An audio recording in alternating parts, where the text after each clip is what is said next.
Hello, sports fan. This is Steven here for Sports Choice Plus. I'm bringing you a very special breakdown. I'm going to be covering the Los Angeles Lakers taking on the Golden State Warriors in the second round of the NBA playoffs. Before I get right into that, I'm going to make sure you're subscribed to the YouTube channel so you can get all the updates and all the breakdowns. Without further ado, let's get right into the action. Looking at this here, you saw Steph Curry go off for a 50-pointer. You saw the most points in a game 7.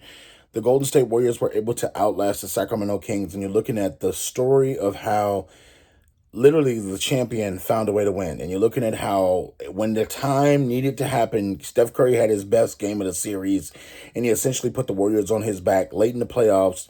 Late in the playoff series where you need somebody to step up in the game 7, the Kings just ran out of gas. Looking at this matchup here, this is maybe the last time you'll be able to see Steph Curry and LeBron James sharing a playoff stage because they're both getting up there in age. There's no guarantees anymore as far as because they're older players. You got to keep in mind they're not as dominant as they used to be, but they still have a lot of gas left in the tank. They still are talented.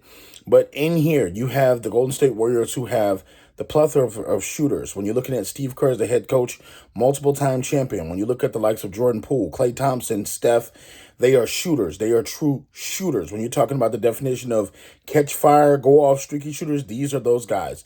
Draymond Green, you know what he brings to the table. This is going to be essentially their core of who's going to be their X factors for the game. Because at any point in time, Andrew Wiggins can jump in there, but Andrew Wiggins hasn't been as consistent as we've seen him in the past. But those 4 guys that I've named are going to be the primary go-to players.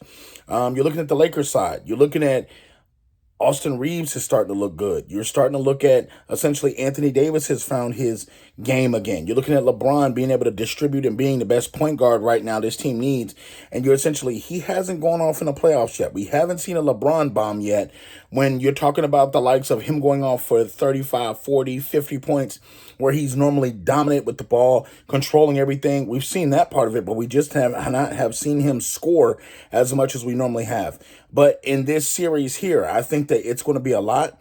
You're going to have a lot of factors because I feel like D'Angelo Russell may come into play with this one. You're going to have the likes of LeBron having to switch, make playmaking arrangements during the middle of the game.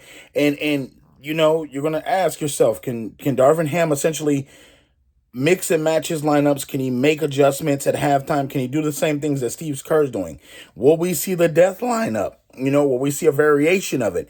It's a number of things that happens in this series, but I think when it's all said and done, it's going to come down to who outlasts who hits their free throws better in this series.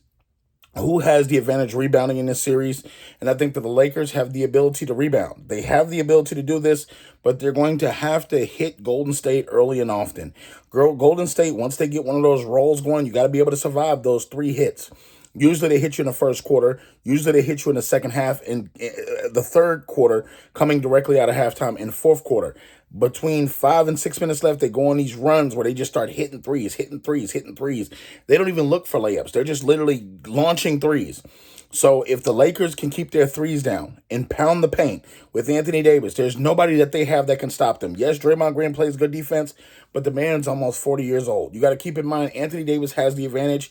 He should be the best player in this series if all goes well. When you're looking at everybody else on the Lakers, your role players have to step up. Your bench players have to step up. And I think this is going to be a big factor for Los Angeles in this series. Yes, Golden State is the defending champion. Until they get beaten, they're still the champ. And you're looking at it like this. Can Golden State outlast the Lakers? The answer is yes, but will they? The answer is no. I think LeBron has it on his back this year, and I think that when he needs to turn it up, he will. And I think this is going 7 games, and I think the Lakers are going to defeat the Golden State Warriors. All you Golden State Warriors fans, get in the comment section. All you Lakers fans and other NBA fans, get in the comment section. What is your prediction? What do you think is going to happen, and what are your X factors? Definitely check out Sports Choice Plus for all the other breakdowns. We'll see you on the very next video.